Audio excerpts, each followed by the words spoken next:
mesdames et messieurs kuri micro Zawadi Habibu twaba turi kuri MPO TV nyuma ya kamera hakaba hariyo Emma Blue the baddest. Tukaba turi mu Gatumba tukaba twaje kuvugana n'umuntu afise icyo aterereye muri Buja Entertainment, akaba ari umudamu peut-être n'umufille afise icyo aterera muri Buja Entertainment. Uno munsi akaba yakoze ikintu gikomeye, yakoze pool party ya fils anniversaire, so twashatse kubana nawe kuno munsi kugira ngo agire icyo atubwiye kuvyerekeye na entertainment yo ngaha i Bujumbura. Akaba ari CEO wa Dream Beauty, yitwa Christiana Lali Gomez. Karibu mubane natwe kuno munsi.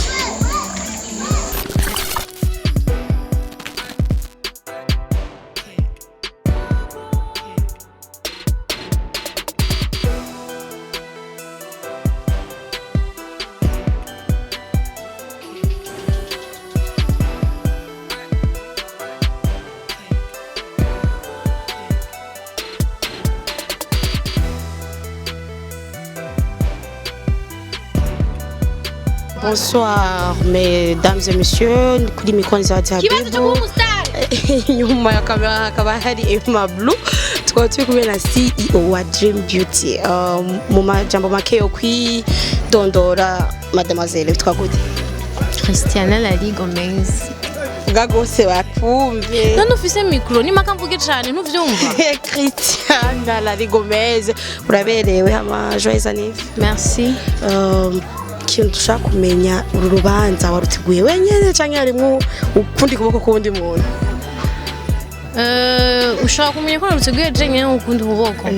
Bon, déjà je suis à Paulina Hotel, donc twakoranye hama nta wundi muntu yinjiranye kiretse ndise moi et Paulina, on a travaillé ensemble.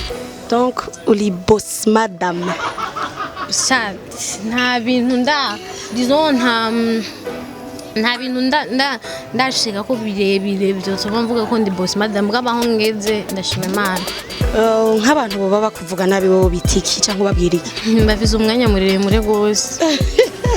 Ngo muratunganya baje hama nk'abagenzi bawe bari ngaha bo babaje nka bose cyangwa hariho babanzi bakagenzanyo n'ababanzi watumiye abo wabwiye bagushitseko?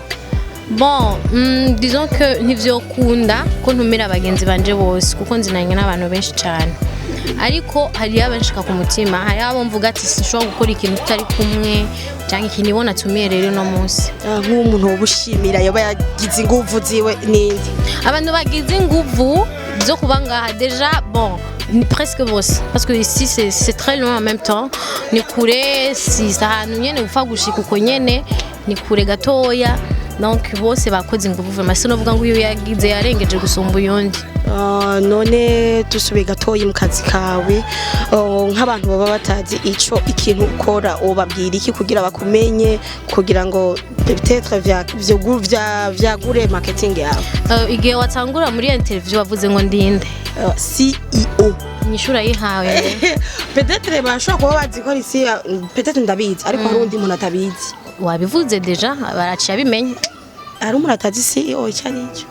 Okay, ndi mvuge gute ndi directrice wa Dream Beauty. Dream Beauty, okay. Dream Beauty twoisanga he kugira badukore mwakazi mu maso? Okay, pour l'instant turiko turimuka aho twara dukorera abantu benshi bazi, turiko turimuka twoje gukorera handi, donc on aura du temps kugira tubamenyeshe. Merci, murakoze ku mwana wanyu kandi muryoherwe. Ego murakoze.